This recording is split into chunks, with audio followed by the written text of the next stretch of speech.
All right, everybody, we welcome you in live here on a Wednesday, the Justin Kinner Show presented by Frickers. Frickers, your home, excuse me, your home for fun, food, sports, and spirits. Got a big show lined up for you here today. Jason Fitz, Yahoo Sports, he's going to hang out with us coming up here around the corner. He's a Raiders fan, so I don't think it's really the flex that I think it is, but my bad team beat his bad team this past weekend. So we'll talk about that with him, as well as Joe Burrow returning on Thanksgiving night. So we got plenty of NFL coming up around the corner, but it's a big week. It's the week of the game. It's Michigan week. It's rivalry week. We got a big one coming up on Saturday, and there's no better way to kick off the show than with the voice of the Buckeyes himself, Mr. Paul Keels, who joins us now. Mr. Keels, welcome in, sir. How are you? I'm good, Justin. How you doing? Hey, I'm good, and I appreciate your time here today. Look, I was doing a little homework today, and I was going back trying to figure out the very first game that you ever called.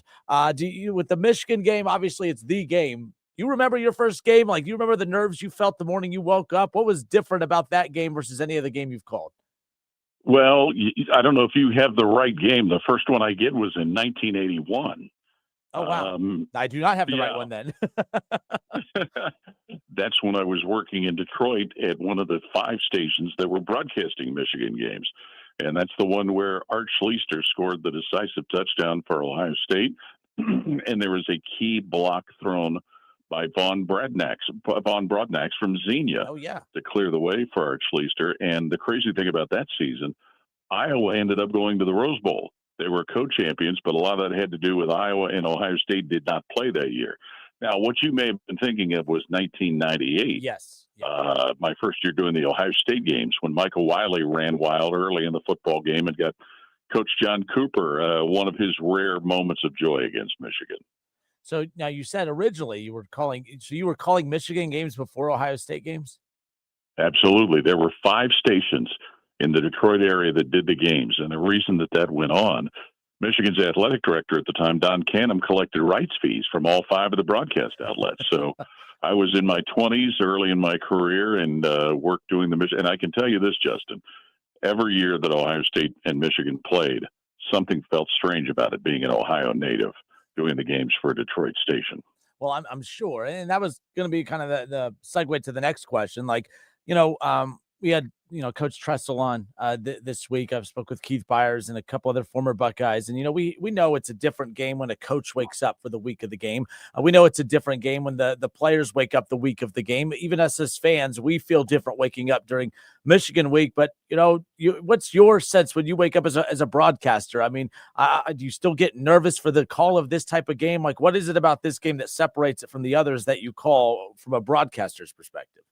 Well, a few things. Number one, you've had a whole body of work of not just Ohio State, but Michigan to try and pay attention to as you're preparing for it, as opposed to, week 1, week 2, week 3, you don't really know what you're going to see from Ohio State or the opponent. Generally, like this year, there's a lot at stake. And so that adds to the excitement. I think when you couple what's happened the last 4 years with Ohio State coming up short in that game, that adds to some of the enthusiasm. But also we'll say this too, Justin, and we've gotten this question when it comes to some of the games that either aren't on traditional TV, that people can't get it, and people have asked, well, do you put more emphasis in doing games when you know the TV audience is challenged to get to the TV? Well, no.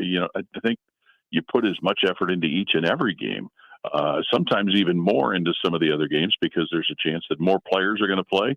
You've got to be familiar with, second string, third string, walk-ons, things like that. But there is a difference about this game just because of the excitement, because of the history more than anything. I got a kick out of this when I was looking for the date of your first game or whatever. I came across just it's a Michigan blog post, but all the headline was the game from the loser's perspective. And I just happened to click on it, and it says, this is from a Michigan fan. It says, I've watched the game several times now. Is there a link to where I can listen and watch the Buckeye radio team calling the game? I want to take in their misery. I'm just, do you give the fans what they're asking for with the misery? I love that they want to just hear you call the final moments of a loss, unfortunately. But people get a kick out of that stuff. I can't remember the exact year. It might have been 2 or 3 years ago. On that subject, I got an email from a Michigan fan who had to be in the state of Ohio and had to listen to the game. And obviously he was happy with the result, but he was very complimentary about how we handled it. and describing what had happened, the disappointment for Ohio State. So that always meant a lot. And, the game's about the players. It's about the coaches. It's about what goes on there. And as disappointing as it was last year and the last 4 years with the result, you still have to do justice to the game. And so that's where a lot of our focus is. We had Coach Tressel on this week, and one of the things that him and I talked about was, it stinks that it had to be a Michigan loss to kind of maybe propel this, and maybe it wasn't the loss itself, but it was the coaching job of Ryan Day a year ago. You think about kind of the way he looked after that game and just like the out-of-body experience almost, but somehow that guy and his staff was able to get this team to rally and buy back in and go on that historic run to win the inaugural 12-team college football playoff national championship. So we were kind of discussing that. You had a chance. I was listening to the coach's show earlier today. You got a chance to sit down with Coach Day. What kind of vibes, what's Ryan Day like today versus previous seasons? I mean, he's more locked in. I know people all want to know those type of questions. Ryan Day, he wasn't locked in before. He's locked in now. What was Ryan Day like today on the coach's show, from your opinion? He was really good. And, maybe one of the differences, too, this time of year with the way things go with the holiday being tomorrow, we did the show without the client audience that we normally have. So, that maybe helps relax just a little bit. Not that he doesn't mind being around the client audience, but the thing the sense you get, Justin, is that what he and the coaching staff have tried to do is make this week as close to normal as any other week. Not certainly understanding the importance of the opponent, the talent of the opponent, understanding that this will be the most talented team that they'll face. But they've tried not to change their routine. They've tried not to make things so generally different that it's just a repeat of what they've been doing week after week, going about business the same way. So just not only the coach's show, but with some of the interviews that I have to do with him during the week, he's been really good. Now, maybe a little shorter in some responses, but not a lot, and no noticing or no feeling of tension or nervousness or anything like that. What do you say to people who say that because of the expansion of the playoff, that it's lessened the rivalry, or what, everyone has a different take and opinion and feel and vibe, that the rivalry today is not what it once was? From your perspective, what do you say to people when they bring that up to you? Well, I think it's changed it some. It does. I don't know that it lessens it because you still have the history that's a big part of it. And those of us of a certain age, we like to hang on to things like that, especially Bo and Woody and the 10-year war. It's not the end all as far as it been with last year being a great example. You lose the game, it doesn't end your season. And it's ironic too, because there is a scenario of the 7 scenarios that exist. These two teams could end up playing in a second consecutive week in the Big Ten championship game if some unlikely things happen. But I think it's just kind of changed where things go after this game. There's still the intense feelings toward your rival. There's still the respect that exists. There's still the fact that these two schools recruit a lot of the same players. So I don't know that it's lessened the intensity. It's just changed what the result can be. Radio voice of the Ohio State Buckeyes, Paul Keels, hanging out with us here today on a Wednesday. Usually kicks off the show with us on Thursday, but something's going on tomorrow. Turkey Day. It's Thanksgiving. So we moved Paul up, and we appreciate him giving us time today. Taking a quick scope around the Big Ten. Paul, number 2, Indiana. It's not the rivalry that's Ohio State, Michigan, or anything else, but it's their in-state rivalry. Of course, you have Indiana, Purdue, the number 2 team in the country, looking to remain undefeated, setting up an Ohio State, Indiana potential Big Ten championship game a week later. Yeah, it's hard to think that Indiana won't take care of business in that, considering, number one, how well they've played, and some of the struggles that Purdue is continuing to work through in the first year of Barry Odom as the head coach. You mentioned, the possible scenario of a rematch. That would involve Purdue beating Indiana for a possible Ohio State-Michigan rematch to occur in the Big Ten championship game. It's just hard to see that that's going to happen. It also would involve Oregon losing to Washington. So, but, Indiana coming off a bye week, it'll be interesting to see if they continue their same sharpness and just what kind of momentum that builds for them going into their first ever appearance of the Big Ten championship game, if they can pull that off. You mentioned that Oregon Washington game. Obviously, Oregon number 6 in the country right now. They're 10-1. Their only loss, a close one against Indiana earlier in the season at home, of course. But they're a playoff team as of right now, of course. But you got to take care of business on the road against Washington. Still one of those weird matchups that, this is a Big Ten matchup now. Yeah, and, longtime rivals because of their time in the Pac-8 and the Pac-10 and the Pac-12 or whatever number is associated with it, whatever year. But that'll be interesting. Oregon has kind of, in some ways, flown under the radar. But, you think about they basically eliminated USC with that victory they had last week. Their defense is playing very well. And while Dante Moore gets a lot of credit as quarterbacks do, they've got a guy that's a matchup problem. Their tight end, Kenyon Sadiq, is really a difficult matchup for people. So, they played some of the best football of the year. And because Indiana beat them in Eugene, that kind of punctuates Indiana's resume. Maybe the single biggest win of anybody in the country this year. Paul Keels, voice of the Buckeyes, with us here, just combing through the Big Ten. Of course, Penn State's been a nightmare of a season. 5-6. They take care of Nebraska last week, and they'll close out the regular season at Rutgers. Nightmare of a season, not nearly the season they expected. Looking to close it out with the win on the road. Yeah, and playing at Rutgers, and the winner becomes bowl eligible, and the loser is not. So that's what's going to make that one interesting. And then you don't know what will happen with Penn State, but the coaching situation. Will they, if they make a bowl eligible victory, will they play in a bowl game? Depending on what happens with the coach and all of that, I think we'll start to see some of the coaching dominoes fall here real soon. And Rutgers trying to get to a bowl for a third consecutive week. So that's kind of the main storyline connected to that game. All right, and last but not least, of course, the game that's going to put you in position to work on Saturday, of course. Ohio State, Michigan. Ohio State's on the road. You see the forecast for that. There might be some snow. It's going to be cold. It's pretty much everything you want in a rivalry matchup, and that's what we're going to potentially get on Saturday. Well, and the big question from the Ohio State standpoint is the health of Jeremiah Smith and Carnell Tate, both of whom didn't play last week. And Ryan Day, as we've talked about, has been very consistent. He doesn't give injury updates. We won't really know anything until the availability report comes out early Saturday morning. Not having both of them, not having either of them, certainly is a detriment to Ohio State. But the one thing that would encourage you a little bit, and especially, Justin, what you said about the weather, we've seen the running game the last 2 weeks start to look like the running game that everybody wanted it to be. Now, again, it's against UCLA and against Rutgers, and you're going up against one of the top rushing defenses in the country. But there seems to be a good feeling that they've turned the corner with their run, maybe to create some balance.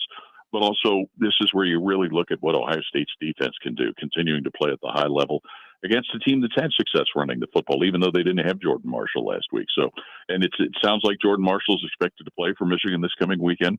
Can this defense cause some confusion for Bryce Underwood? He's grown up nicely as a freshman quarterback, but can they affect him?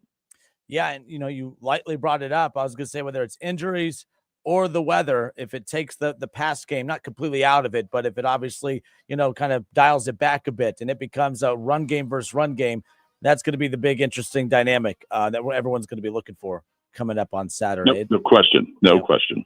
Well, it's always a good one. It's always an interesting one, and hopefully it's the result that we've been looking for the last 4 years, nonetheless. But Paul Keels, radio voice of the Buckeyes. Paul, thank you so much. Looking forward to chatting with you next week to preview what we think is the Big Ten championship game. But before that, just want to wish you a happy Thanksgiving, and thanks for your time today. Likewise. Same to you, Justin. All right, good stuff. Radio voice of the Buckeyes, Paul Keels, awesome enough to give us some time. If you jumped in the middle of that and want to catch that, it'll be available wherever you get your podcast. Make sure you subscribe and download the Justin Kinder Show podcast, and you'll be able to get the show in its entirety, select segments, and all interviews, including the one with Paul Keels. We had Jim Tressel on, Lieutenant Governor of the state, Jim Tressel. He came on yesterday. How about that? And then Jason Fitz from Yahoo Sports. We're going to chat with him coming up around the corner as well. I'm Justin Kinder. It's the Justin Kinder Show, 1410 ESPN Radio. We'll be right back.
The Cincinnati Bengals defense is just like Chick-fil-A. Available on Sundays. The Justin Kinner Show, 1410 ESPN Radio.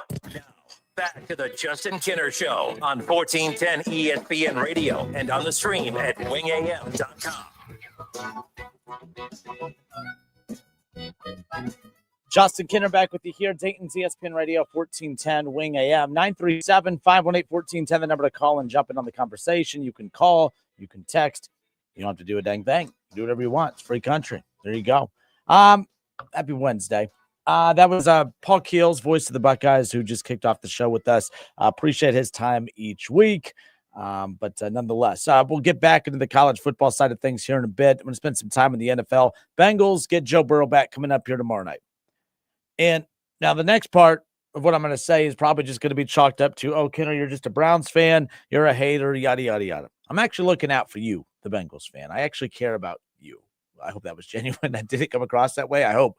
I think that the worst possible thing that could happen for you Bengals fans is this. Joe Burrow is coming back, and that's not the worst part. The worst part that can happen for you Bengals fans is Joe Burrow coming back and then winning out and making the playoffs. I think that is the absolute worst thing, because what you guys want is to make the playoffs. What you guys want is to win games. But what you guys also want is change. You want change up top. You want Duke Tobin gone. You want Zach Taylor gone. You want a new shift in a mindset from the old folks that own the team and the Brown family. And every time Joe Burrow does what Joe Burrow does, and that's overcome adversity, what you guys think is a great storyline is actually the anchor that is holding this team back. And no, I'm not blaming Joe Burrow. He's not doing anything wrong. But I've always made this comparison. I've always made this analogy. I think back to COVID, when we had a lot of coworkers that we really loved working with here that got let go. Right. And those who were fortunate to keep their job, I was one of those. It was like, well, you're going to keep your job, but you're going to absorb responsibilities from so-and-so, so-and-so, and so-and-so. All right, cool. I mean, not cool. I didn't want to see him go, but okay, fine. I got to keep my job. Great. And because me and the others that stayed, we did our job very well. And then we did we took care of the responsibilities of those that were let go very well. There was no urgency for our ownership to say, oh, we really need to get that position filled again. No, what they said is, well, we know it's not ideal to not have this position, and this position filled, but the idiots that accepted the responsibilities for no extra pay outside of just the pure joy of getting to stay employed, because they did their job, we're going to just go ahead and not replace those positions because Kinner did such a good job. And that's not really how it all went, but you guys get the picture, because this happened at your job, I'm sure. You lost coworkers as well. You absorbed other responsibilities, and that really, because you did a good job, your company really wasn't in a hurry to spend money to refill those positions, right?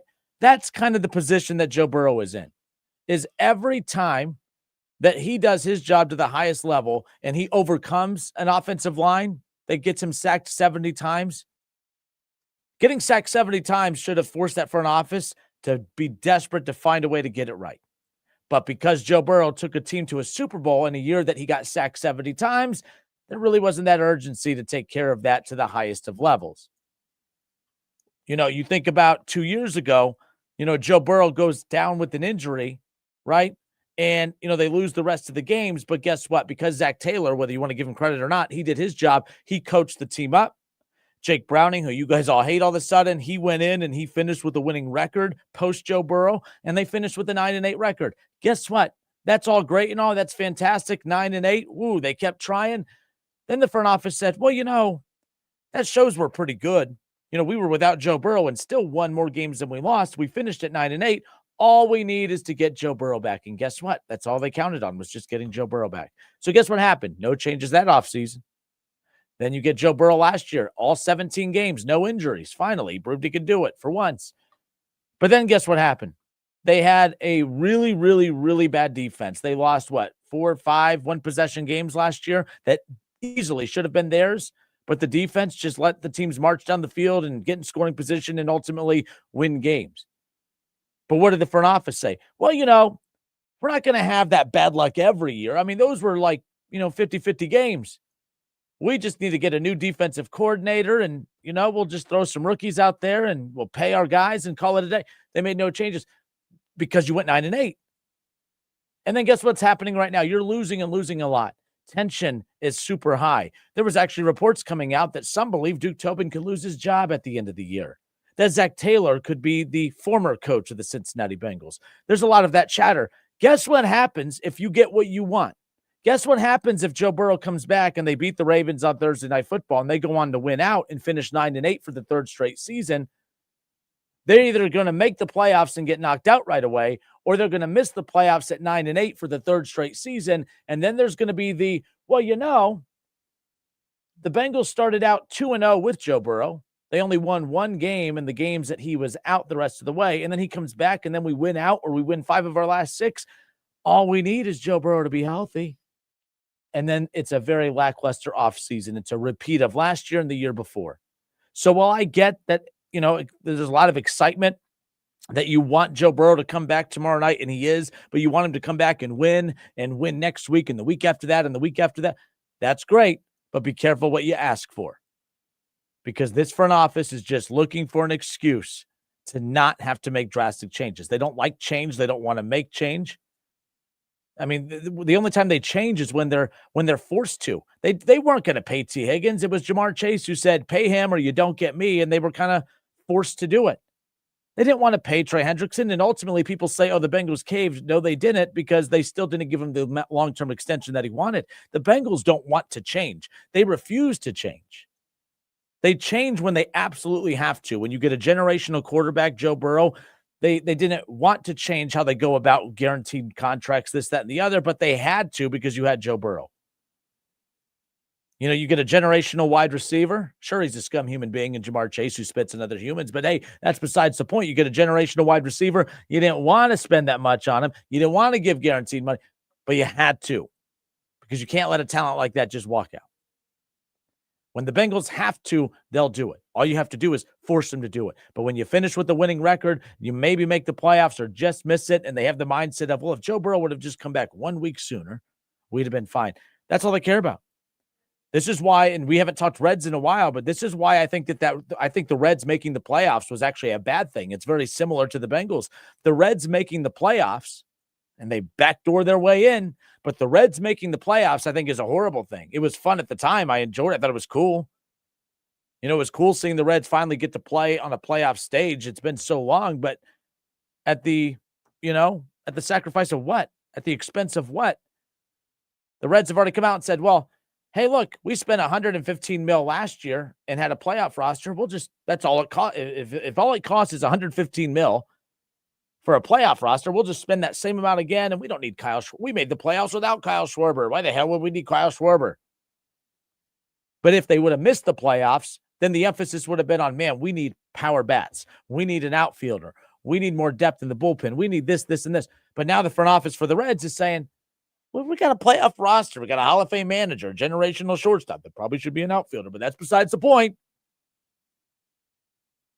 It's frustrating. Sometimes winning causes you to lose. And I think the Reds winning enough to make the playoffs put them in position where we're all going to lose as Reds fans. And I think for you, the Bengals, you finished 9-8 the last 2 years, which is pretty remarkable considering what your team has gone through.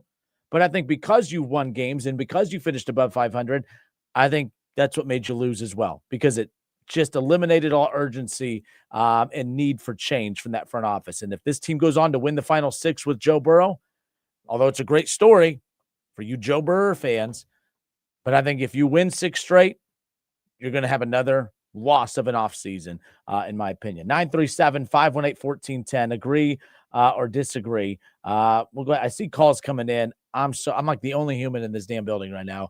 Everyone else took the week off. I'm the only goofball that decided to work this week. So bear with me here. I'll take your calls during this commercial break. 937-518-1410. 937-518-1410. Text in. I'm not hating. I'm being serious. I honestly think that Joe Burrow winning, the Bengals winning and flirting with the playoffs is a horrible thing. Because if the front office, if all they think is, well, Joe Burrow was 2-0 with Joe Burrow, we won one game for the next month and a half, 2 months without him, and now we win out once we get him back. See, all we need is Joe Burrow. Yes, you do, but there's way more deficiencies with this team that needs to be addressed. You can't continue to count on an injury-prone quarterback. You're flirting with the potential of 3 straight years missing the playoffs with a generational quarterback in Joe Burrow. Man, we're going to get to Jason Fitz coming up here at the top of the hour. That's coming up around the corner. But more of the Justin Kinner Show presented by Frickers when we come back.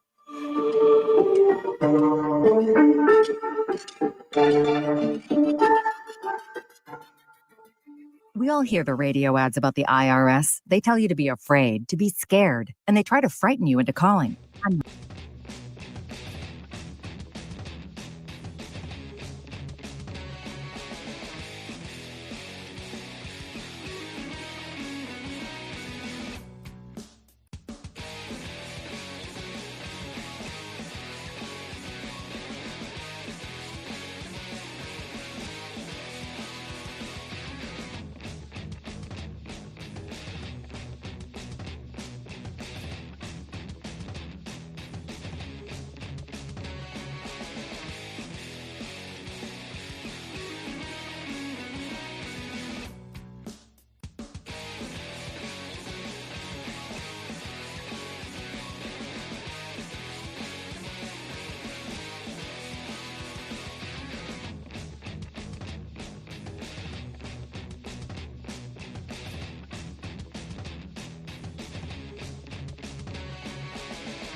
Justin Kinner back with you here. Dayton's ESPN Radio 1410 Wing AM 937-518-1410. That's the number to call and jump in on the conversation. You can also text the show as well. Jason Fitz, Yahoo Sports. He'll hang out with us coming up here around the corner.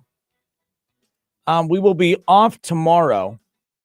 We're going to be off tomorrow. No show, obviously, Thanksgiving. And then on Friday, we will be off as well. We have Wright State basketball at 2 o'clock. Wright State will be at Butler at 2 o'clock. It's the first time they've actually played since Butler left the Horizon League over a decade ago. So we have that coming up for you throughout the week. So we will not have a show on Friday. We will return, obviously, on Monday, nonetheless. So Wright State last night, they were at Stetson. They were in Florida. They're coming back now. They get a 79-62 win against Stetson. They're now 4-3 on the season, and they'll have a chance against Butler on Friday. They still have from a mid-major perspective, I like their schedule. I like the fact that they're going to be at Butler. All right. As far as non-conference is concerned, they lost to Toledo, but they played Toledo. They played Kent State, Radford, Stetson, at Butler, and then they'll have 3 more non-conference games remaining after Butler. They'll be at Marshall in mid-December, and then they'll have Miami of Ohio at the Nutter Center on the 16th, and then they'll close out against Eastern Michigan, another home game before it's all conference play from there.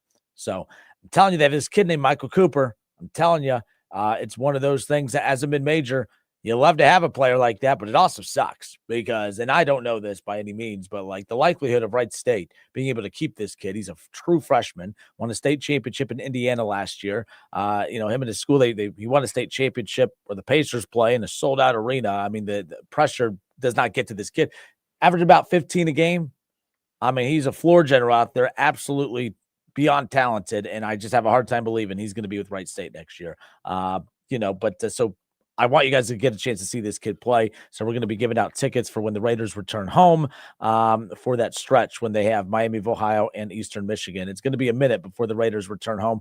Technically, they will have the Fighting Doug Gottlieb, who's not a big fan of mine. Doug Gottlieb leads the Green Bay Phoenix, and they will be at the Nutter Center on the 7th. So we'll be giving out tickets for the Raiders return home on the 7th when Doug Gottlieb and the Raiders. So the reason is I don't care. I'm bored. I have to fill time anyways till Jason can come on. Doug Gottlieb, who I'm a fan of from a sports talk show host. I've always liked Doug. I mean, Doug, Doug tells it like it is. I've always liked that. But what I did not like is last year I was filling in for Jim Brown. We're at Green Bay last year, and I just happened to take my headset off just to cough or something real quick. And I just happened to hear over by his bench, hey, you got 54%. Hey, you got 54%. And I was like, what the heck is he talking about? He was referring one of the Wright State's post player, Michael Amarbe, shoots 54% at the free throw line, or shot 54% at the free throw line last year. I don't know what he's at this year. But they were referring to him by his free throw percentage. And I was not happy about it. I was ticked off. So I made sure when I was doing off the bench with the guys over at Chatterbox, made sure to bring it up and tag him. And, we went back and forth on social media about it. I thought it was a little ridiculous to call a kid by his poor free throw percentage. I said, keep in mind, they had the worst team in college basketball last year. I said, imagine if people referred to you by your win percentage and called you 14%. He didn't like that. Reminded me that I'm a nobody, that I work for a small radio station. He definitely wins the argument, but besides the point, he now knows who I am. So I'm not a fan of him. For that particular reason. I think it's a lot of weird little crossover here.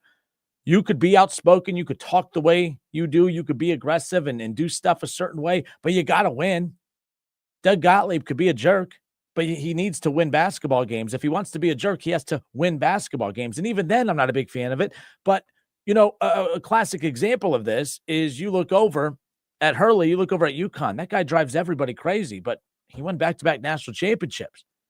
All he does is win, so he kind of gets away with being a psychopath. When you're Doug Gottlieb and you're the butt end of everybody's joke, and you're a full-time national sports radio host by day and a part-time mid-major college basketball coach by night, and you have the worst, one of the worst records in all of college basketball, yeah, it's kind of a problem.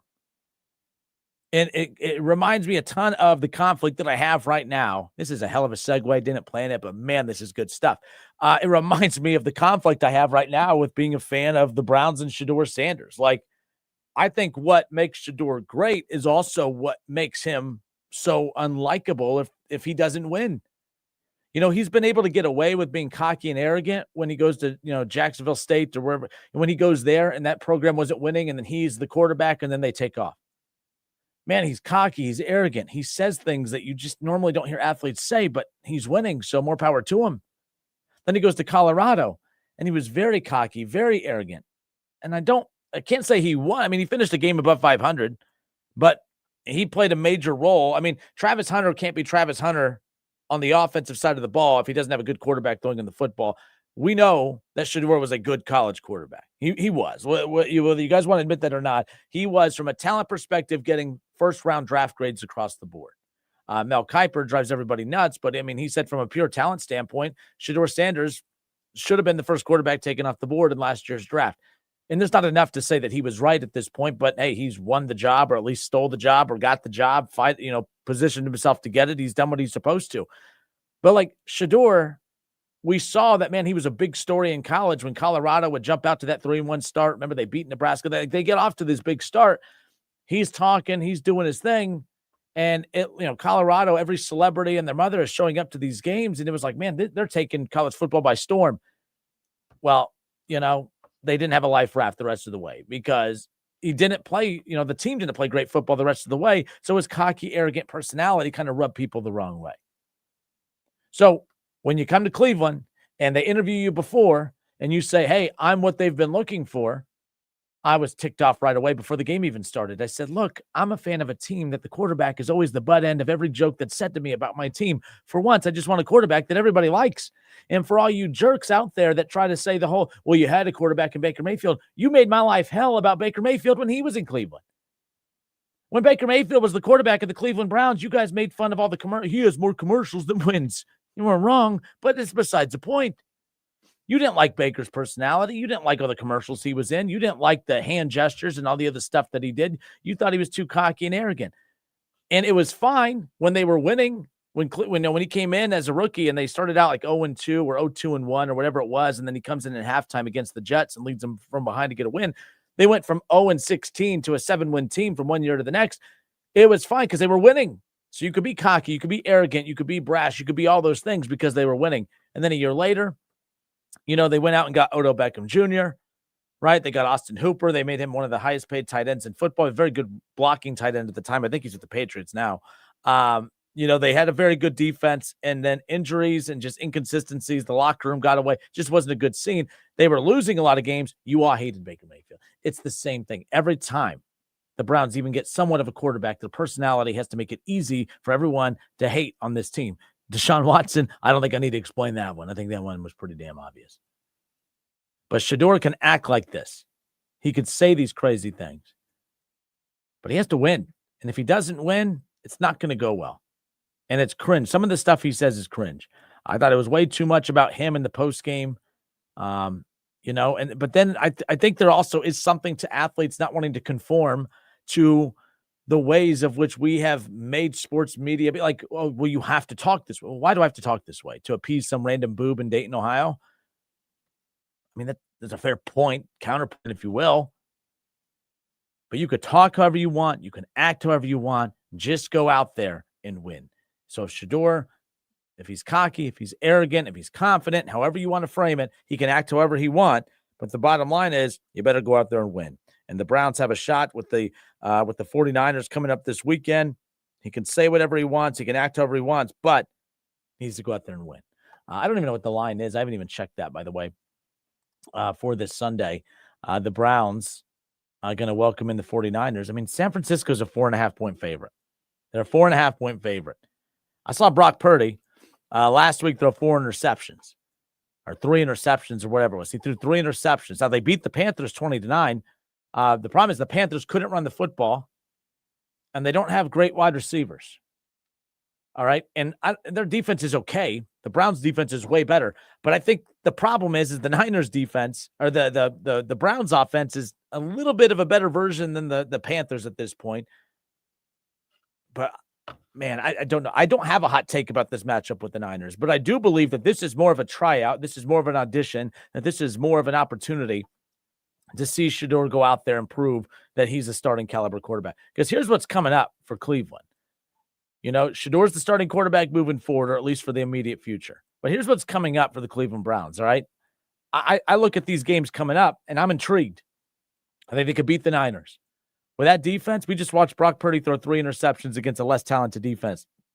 I could see the Browns beating the Niners. Browns-Titans in 2 weeks in Cleveland. The Browns are at home for 4 of the next 5 weeks. The Browns have the Niners, the Titans, the Bills, and the Steelers all at home. For the next 5 weeks, all in Cleveland. They could beat the 49ers. They could beat the Titans. All right. They could beat the Steelers without Aaron Rodgers, in my opinion, and especially in Cleveland. And the Bills, based on what we know about the Bills right now, I think there's a shot. Just because the Bills' defense has been so bad. You could talk about Josh Allen. You could talk about their run game, but the Browns have the best run defense in the NFL. You can't run on them. You know, the Bills' offensive line's a little banged up. The Browns can get to the quarter. Like, I've said this from the very beginning. Just like the Cincinnati Bengals. They don't need elite defense. They don't need an elite defense. They just need an average defense, and that offense will put up enough points for them to win. And in Cleveland, it's the opposite. They don't need an elite offense. They just need an average offense. They need an offense that can go out there, run the football, put up some points, about 20 to 24 in that range. And guess what? They did it this past week, 24 points, and they won the dang football game. So we'll see what ultimately happens when it's all said and done. But everyone's so negative all the time. So negative. Oh, Cleveland, Shedeur, they're going to draft another quarterback in the draft. Do you realize if Shedeur is the guy, if Shedeur looks the part, if Shedeur is actually a very good rookie quarterback for the final 6 games, how are you to say that they don't have as good a shot as Cincinnati does to make the playoffs at this point? Because it's a long shot for both. But now you got to ask yourself, you got to look at the strengths of both teams. Can the Cincinnati Bengals offense, is the Cincinnati Bengals offense as elite as the Browns defense is elite? And is the Browns offense as bad as the Bengals defense? Here's the deal. The Browns' strength is their defense, and I think that that's a stronger side of the ball than the Bengals offense. And I think that the weakness of the Bengals is their defense, and I think that weakness is a bigger problem than the weakness of the Browns, which is on offense, because I think it just got a nice little kick in the pants with getting Shedeur at quarterback. I think Cleveland has a legit shot to climb back into this playoff picture. I mean, and I'm going to look at Kevin Stefanski and say, if they're going to come up short in this playoff conversation by a game, if they miss the playoffs by 1 game, by 2, I'm going to look at that Bengals game for 1, because that should have been the Browns. The Browns messed that up. They should have won that game. Good for the Bengals. They won a game that they normally lose. That should have been the Browns game in week 1. That's really killer right now. But if you go to Shedeur a week earlier, 2 weeks earlier, it's different. It's different. I think you go to Shedeur against the Jets coming out of the bye week, 2 weeks with first-team reps. I think that they beat the Jets. And I think they should have beat the Bengals in week 1. They're sitting at 3-8. They'd be sitting at 5-3. Or 5-6, I'm sorry. They'd be sitting at 5-6. And that's a big difference right there. Just those 2 games. You beat the Bengals in week 1 like you're supposed to. Like they had the opportunity to. I don't want to say supposed to, but the opportunity to. And then you take care of the Jets coming out of the bye week if you make the switch to Shedeur Sanders after the Jets got rid of their 2 best defensive players. Those are 2 games that are going to haunt the Browns the rest of the way. That would have put the Browns at 5-6, as I mentioned, and they'd be a game behind the Baltimore Ravens right now for an AFC North championship spot. And also sitting at 5 wins would have put them 2 games behind a wild card spot. So yes, I think that this team's closer than you guys want to give them credit for, because that defense is a Super Bowl defense. That's a Super Bowl defense, whether you want to admit it or not. I'm Justin Kinner. It's the Justin Kinner Show, 1410 ESPN Radio. We will get to Jason Fitz coming up at the top of the hour. And then we will, if you missed our conversation with Jim Tressel from yesterday's show, we'll close out hour number 2 with that as well. I'm Justin Kinner. It's the Justin Kinner Show, 1410 ESPN Radio. Jason Fitz, we'll chat with him, talk about the Browns and the Bengals. One question to keep in mind during the break. The Browns have Myles Garrett, who's having an MVP-level season, 18 sacks with 6 weeks to go. The record is 22. And 13 of the 18 sacks that Myles Garrett has at this point have come within the last 4 games. He's on an all-time tear right now. But the Browns just keep wasting this generational pass rushing talent. It's disappointing. The Bengals are wasting 2 generational talents in Joe Burrow and Jamar Chase. But which organization has wasted their talent more, the Browns with Myles Garrett or the Bengals with Joe Burrow? We'll discuss that with Jason Fitz from Yahoo Sports. He joins us next.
All right, and we are back. The Justin Kinner Show, presented by Frickers. Frickers, your home for fun food, sports, and spirits. It's a short week. Again, happy Thanksgiving, everybody. We'll be back after today on Monday, but obviously tomorrow, Thanksgiving. Friday, Wright State will be at Butler, and we'll have that for you right here on 1410 ESPN Radio. That's a 2 o'clock tip-off, and we'll be live with our Raider pregame coverage beginning at 1:45. So we'll have that all for you on Friday. And then we got the game. We got the rivalry, Ohio State, Michigan, coming up on Saturday. Obviously, we spent a lot of time on that here throughout the week. Shout out to Paul Keels, who we kick the show off with. Again, we kick off the show with him every week on Thursday, but we're doing it today, of course, or we did it today with us being off tomorrow. And then, of course, the legend, Jim Tressel, awesome enough to give us some time as well. So got to keep it going. We still got to dip our toes back into the NFL. The Bengals get their quarterback back.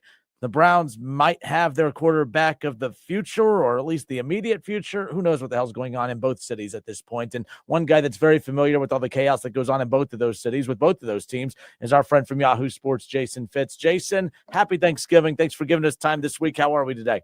Man, I'm spectacular, and thanks. I appreciate you having me. Always a blast to hang out. Thankful for our friendship, brother. I'm thankful we get to talk a little football. Absolutely. So, and this is not going to sound like the flex that many people think that I'm trying to flex here, but my bad team beat your bad team over the weekend in a game that nobody cares about outside of, well, the quarterback for the Browns and Shedeur Sanders.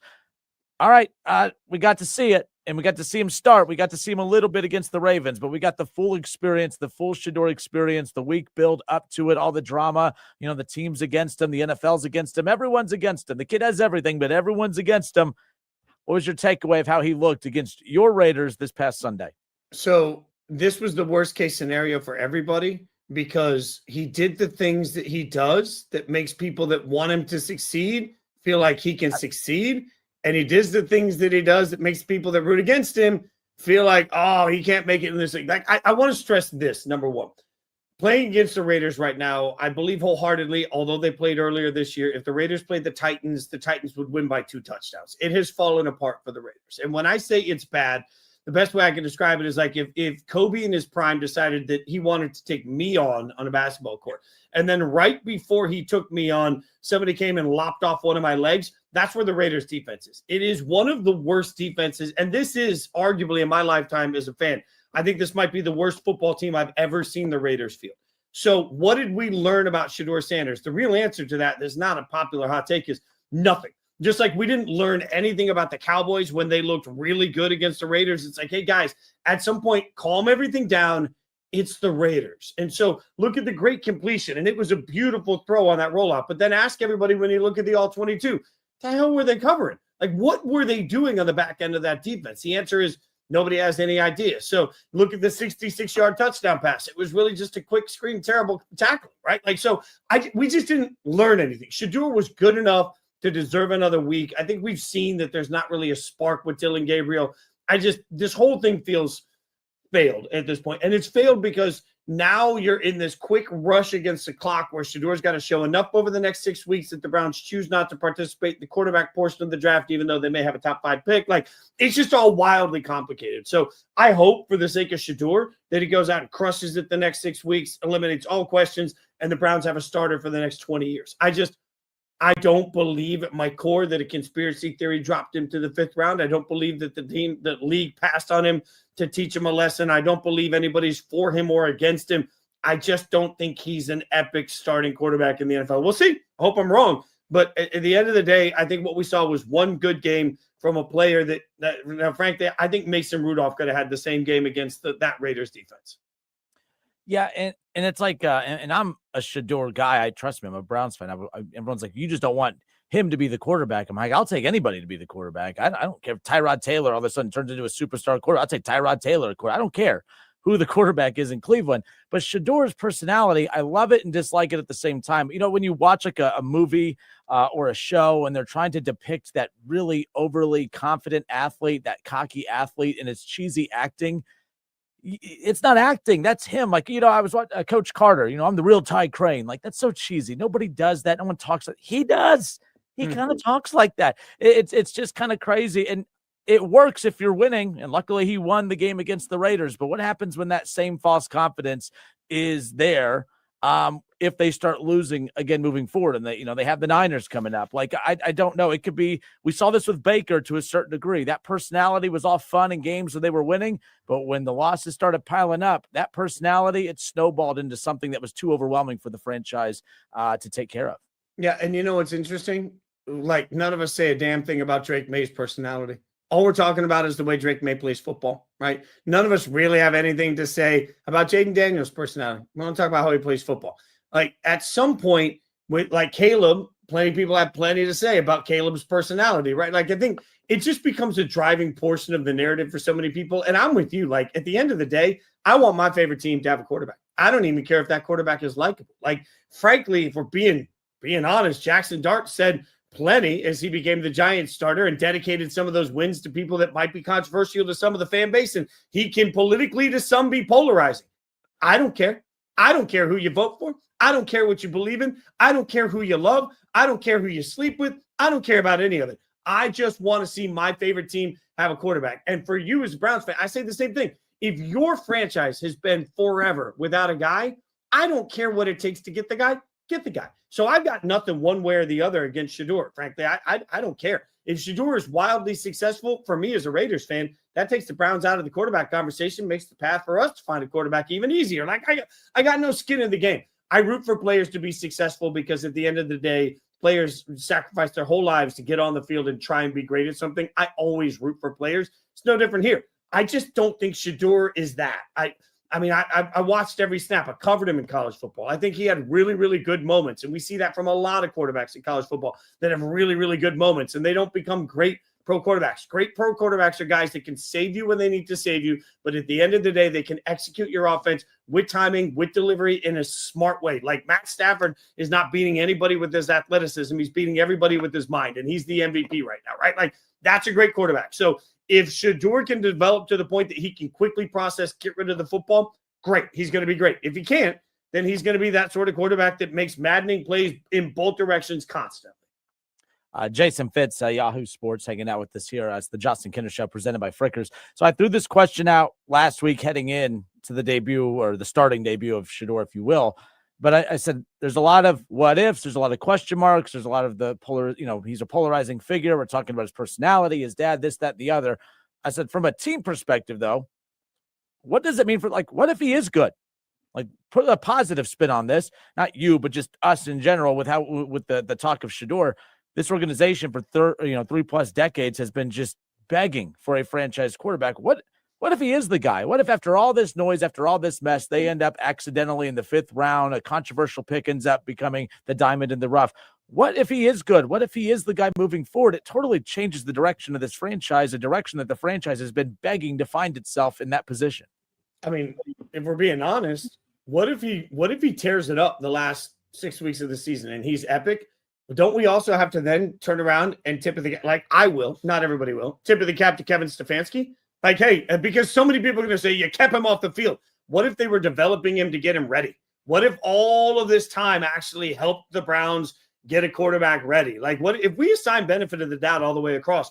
Then what you have is the 2-time coach of the year that finds his quarterback of the future with one of the best defenses in the NFL, right? Like, now all of a sudden the Browns are answering much different questions going into this offseason. Now all of a sudden the Browns are saying, hey, do we want to be a player for George Pickens? Because if we've got our young quarterback, we certainly want to be aggressive at the wide receiver position, right? Like, everything changes if Shedeur goes out over the course of the next 6 weeks and absolutely destroys it, especially in a division that, like, if we're being honest right now, I don't trust the Bengals to ever take advantage of the quarterback that they have. So the Bengals look as broken to me as anybody that has a star quarterback. I think the Steelers are going to lose the rest of their games and end up with a losing record and fire Tomlin, which was my preseason prediction anyway. So, and the Ravens, like, when are we just going to acknowledge that Baltimore's not good? Like, Baltimore this year isn't good. They're winning games. They ain't good. So, like, all of a sudden the entire offseason looks different for Cleveland if they find out they have a quarterback. Like, it changes the entire way we feel about the franchise for the next 3 years if Shedeur goes in and just has Jackson Dart-like level. Like, Jackson Dart is not coming out. Like, he didn't put up numbers in his limited time so far with the Giants that are Peyton Manning worthy, but he's a spark plug, and you've seen enough that people believe in him. That's what belief comes from this. Myles Garrett, with all the noise of quarterback, not even talking about the MVP level season that he's having. I mean, already 18 and a half sacks, whatever the number is. 13 of those 18 sacks have come in the last, 4 games. 3 of those came obviously against the Raiders this past week, but no one's even talking about the monster season that he's having, which is crazy because he's been dominant for so long, and this might be the best he's ever looked, and really making the Browns look good for being willing to give him that $40 million a year. But let me ask you this. We talk so much about the Bengals, or so many people bring up the Bengals and how they're wasting the talent of Joe Burrow. You look at the Browns wasting this window of Myles Garrett. Which organization do you believe has wasted their superstar more over the last couple of years? The Bengals with Joe Burrow or the Browns with Myles Garrett? It's harder to find a quarterback to the level of Joe Burrow. So it has to be Joe Burrow. That has to be the bigger waste for me. And I'm going to go back to, I'm going to try and find it here. I got some information, and I'll credit ESPN and Stats and Info. I had a buddy there look this up for me. But the fact is, as I try and pull it up, quarterbacks, or actually, I'm sorry, pass rushers in the NFL that are epic and have epic years just don't win a lot of football games. And that's historically. So it's kind of crazy when you start to look at some of the numbers over the course of it. I think about 40% of the team, of the people that actually put up record numbers of sacks actually win games. It's not what you would think. So the concept of pass rushers losing their opportunity to win a bunch of games is actually normal. Like, as much as we talk about some of the great seasons, let's remember Strahan's record-setting season, whether we believe he set the record or not, and Mark Gastineau can get weird about that too. But whether we believe that or not, I think at some point you do have to look at it and say, okay, did they win a lot of games that year? The answer is no, they didn't. So when you look across the board, having a great pass rusher doesn't necessarily mean that you win a bunch of games. And that's just par for the course. When you have Joe Burrow, you got to win. Like, at this point, Joe Burrow is becoming Dan Marino. Like, this is Dan Marino 2.0. Dan Marino goes to the Super Bowl rookie year, and everybody says, oh, it's going to be fine. He's going to be back. It's going to be great. Never goes again. Joe Burrow goes early in his career. Oh, it's going to be fine. They took down the Chiefs. He's going to go back. It's going to be fine. Never goes again. And there's just, especially when you look around this year, like, I can excuse what's happened the last several years. I can sit back and say, okay, well, if we're being honest, like, in the last few years, you got Mahomes, you got Josh Allen, you got Lamar Jackson, you have other Hall of Famers. You lost to other Hall of Famers. That's fine. This year, the Chiefs are not who the Chiefs have been. The Ravens are not who the Ravens have been. And the Bills are not who the Bills have been. And you're letting the Patriots step up? Man, that just, like, I know Joe Burrow's missed time with turf toe, and that's nobody's fault, but my God, it just feels like, when is there going to be the time? This was the year the door was cracked open. For the Bengals to not be able to win in that year just feels disgusting to me. Yeah, and it's one of the, so Joe, and this is a perfect segue into Thanksgiving night, Joe Burrow making his return, and he fielded a couple questions, I think it was yesterday, about a lot of, there's some not reporter, but just media, fans, critics out there who are like, why is he even coming back? Why are you risking it? And I actually like Joe Burrow's response. Like, if he's ready to go 100%, he's a competitor. Why would he choose to sit out? Why would the team choose to sit him out? So I get that. But there's a lot being made about his return tomorrow night. He's coming back. Joe Flacco kind of fell off a little bit the last couple of weeks, of course. But overall, the Bengals have had the number 1 offense in the league since Joe Flacco took over about a month and some change ago.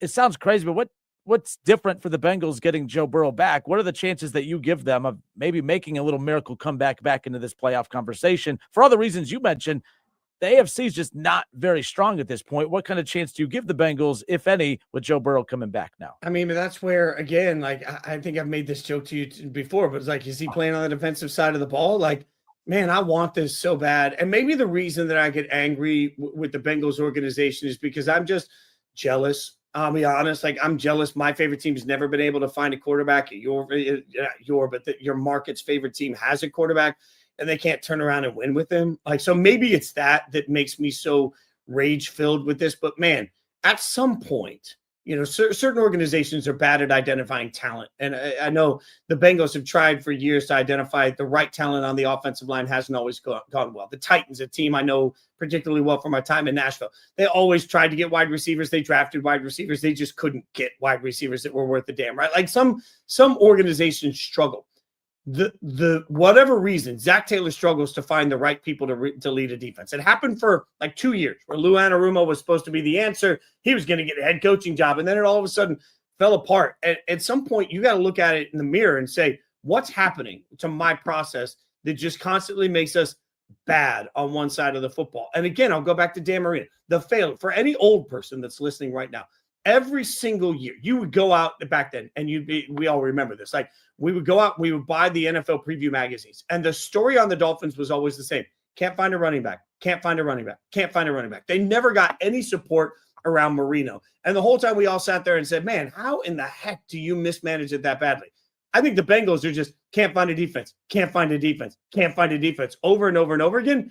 And it's gross. It's gross to see. And so would I love to see a way where the Bengals can win their way back into it? Yeah, but there's just too much chaos in front of them now. Like the Jags, the Texans, the Colts are all going to be vying for playoff spots. As bad as the Chargers' offensive line is, they're still way ahead in this thing. Like, you dug too big of a hole to be able to dig your way out of it. Plus, and I have a different look of this too. I've always used this example. I remember back when COVID hit, a lot of layoffs happened. I was fortunate, Kev, my guy Kev, a couple of us were fortunate to keep our jobs, but part of keeping our jobs was we had to absorb a lot of other people's responsibilities.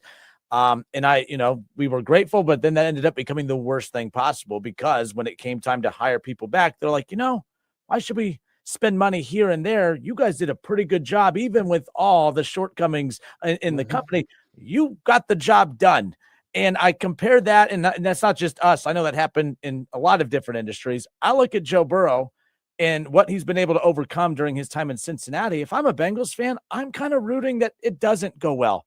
I think they've been bailed out the last 2 years, finishing 9-8 with him, with the really bad defense last year. Oh, geez, that scared the hell out of me. My mic just popped off. Damn it. I was on a roll too. No, but, they've overcome deficiencies and been able to get it done. If they run the table, go 9-8 and make the playoffs, that's not hitting rock bottom. It feels like it right now. And if there's any way to get that front office's attention, I think it has to be rock bottom. Joe Burrow, if they go on a winning streak here, I think that's the worst thing that could potentially happen for this organization.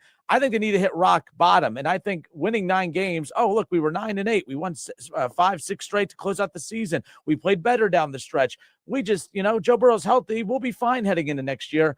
I think the best thing for the Bengals, as goofy as it sounds, is for them to continue hitting rock bottom, even with Joe Burrow coming back. And I don't mean him getting hurt. I just mean them not being able to overcome that bad defense. Yeah, no, look, at the end of the day, 9-8 for the Bengals needs to be treated the same way that a 3-loss season would be treated at Ohio State every year. 9-8 is just not an acceptable result. I found these sack numbers. Can I give you this sack number that is going to blow your mind about Myles Garrett?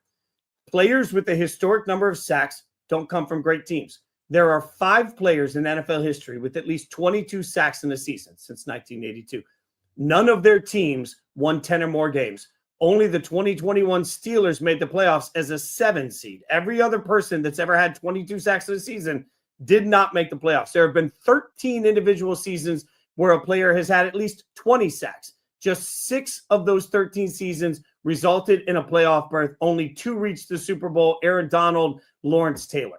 So what is that? Like, causation, correlation, I don't know. I know that to win a Super Bowl, you have to have a great pass rusher. We see it year in and year out. You have to have a great pass rusher. But I know the numbers show that when you have the best sacker in the league, you don't make the playoffs. Is it like we don't really know. Is it like a dollar thing? Because it's so much money. I mean, that's strange. It's a weird number. It's just a weird, I think sometimes it's just, I don't know. I feel like great pass rushers get stuck on bad teams, and more right now in the NFL, we're seeing it across the board. Like the amount of wasted seasons we're seeing for Myles Garrett, for let's add Watt, Steelers aren't doing anything with him. Let's add Max Crosby to it. Raiders don't do anything with him. Go up and down the board. Like how many great sack artists are we actually scared of? The funny thing is I'd rather have Myles Garrett than Jared Verse any day of the week. Jared Verse is going to make more of an impact on his team than Myles Garrett ever can, because Jared Verse isn't on a team that's garbage. All right. Well, this is what snapped off, by the way, for those. That's the worst. The little plastic piece that just comes out. Yeah, it just popped right off. So that way people don't just think I'm afraid of my own shadow. As that goes. Hey, last thing on the way out, again, appreciate Jason Fitz, Yahoo Sports, giving us some time. College football. I love the rivalry. I love the fact, that it's here, but it's also bittersweet because it's the final week of the regular season, although these massive games are coming up. So that's cool too. But the season's winding down, which is crazy. Ohio State, Michigan. I've always appreciated your take on this because we've always been pretty much on the same side. Of course, this is a massive game. It's the biggest game of the regular season every year for both of these teams. I just don't put it in the category of it's everything. Last year, Ohio State loses to Michigan. Ryan Day, everyone wanted him fired, and then they go on to win a national championship, and now they're trying to find a place for a statue for the guy. That's just how this works. But another opportunity for Ryan Day to get a win against Michigan. He's lost 4 straight. How do you anticipate this playing out? Does Ryan Day, after winning a national championship, number 1 team in the country, undefeated, another heavy favorite, heading into this, does Ryan Day get it done? Do the Buckeyes beat Michigan tomorrow on Saturday? Oh, I think Ohio State smokes them. I think it's a gross football game. That being said, I asked Santa Claus, an 8-pound, 6-ounce baby Jesus, for one thing this year for Christmas. I want Michigan to win this game, and I want Ohio State fans, hear me out. Yes, I want Michigan to win this game and win it big. I want Michigan just to go out and just shock the world. And then I want Ohio State to win every game left in front of them all the way to a national championship. And then everybody's going to have to grapple with what it feels like to be back-to-back national champions that have lost the game twice. And that is when I will finally win the argument to the world that the game, while important to everybody that lives there because it's the game, is actually irrelevant. It should just be changed from the game to a game because they don't raise banners for it. It's just another game. At the end of the day, the way that I get this, and you all will hate me for it, Michigan has to win. They have to win convincingly, too. And then Ohio State rolls through the rest, wins a national championship. Ohio State fans, I'm rooting for, I am begging Santa Claus to deliver you a national championship. You should be pleased with me, but you will all hate me because I've also rooted for you to lose the game. So, and keep in mind, they had a chance. I mean, I think it was 2022 when Ohio State and Georgia played. If you remember, Ohio State lost to Michigan that year. I mean, that was a back-and-forth game. Ohio State was this close to winning that. If they beat Georgia, and they very well easily were a kick away from doing it, they would have been beaten up on TCU or whoever it was that made it past Michigan that year. And they would have won the national title that year too, in my opinion, after losing to Michigan. So they've come close, on many occasions, but I don't think they want to put themselves in that position. But it's another wrinkle to the rivalry of, now you don't have to win a national championship. But again, Ryan Day, Ohio State, we'll see. We'll see. But all week, we had a caller yesterday, Shaw, who I think you've argued with before. Yes, Had a decent idea that I actually kind of liked. Doesn't happen often. Shout out Shaw. But he said, take the Michigan-Ohio State game, and instead of closing out the season with it every year, we kick off every single season. That's your first opponent every year. There's no tune-up games. There's no who the hell is that university. It's just Ohio State, Michigan every year kicks off the season. I actually really liked that idea. That could be a new tradition, and that just sets the tone for the season. I really like that idea more than anything else. Opening the college football season with rivalry week is an epic idea. When I am eventually czar of college football, I will add that to the other thing that I want to implement, which is standardized scheduling between all 4 Power 4 conferences. Much like in the AFC, when you finish in 4th place, you will play every 4th place team from the AFC from the year prior. I want to implement a system where the 4th place team in the SEC next year will play the 4th place team in the Big 10, the ACC, and the Big 12. Let's normalize 4th place. Like that way we eliminate some of these Coastal Carolina games that nobody cares about. And instead, at least give me the 4th best Big 10 team versus the 4th best SEC team next year as the game. I think that'd be interesting. But I love starting with rivalry week. Give it to me, inject it in my veins. It will make the whole tone of the beginning of the season matter. But at the end of the day, just remember, Ohio State fans, no matter how much a Michigan fan turns around and says, well, we won the game. Who cares? You have a national championship. Who cares? And when you get 2 straight national championships and they still stop you in the store and say, yeah, but we won the last 2 games, you can just flash your rings. Go buy your replica rings, flash your rings, flash your back-to-back Natty championship shirts, and ask them if they want a back-to-back winner of the game shirts. Or just act like John Cena and just. Yes. Yes. All you got to do. Jason Fitz, Yahoo Sports. Jason, you the man. Tell everyone where they can follow your work. What projects you have going on this week heading into the final week of the regular season. We're pretty light this week, but Yahoo Sports Daily is what everybody should check out. 9 to 11 a.m. wherever you get your free TV, like Roku and Tubi and all those places. Monday through Friday, we're there, although we're off the rest of the week. And then you can also check us out on YouTube. We're everywhere. Just follow me on social media at Jason Fitz. All right, Jason, you the man. I hope you and your family have an awesome Thanksgiving, and we'll talk next week. You too, my friend. Thanks for have a great Thanksgiving. All right, good stuff. It's the Justin Kinner Show presented by Frickers. Frickers, your home for fun, food, sports, and spirits. All right, 937-518-1410, the number to call and jump in on the conversation. We'll hear from you guys when we come back.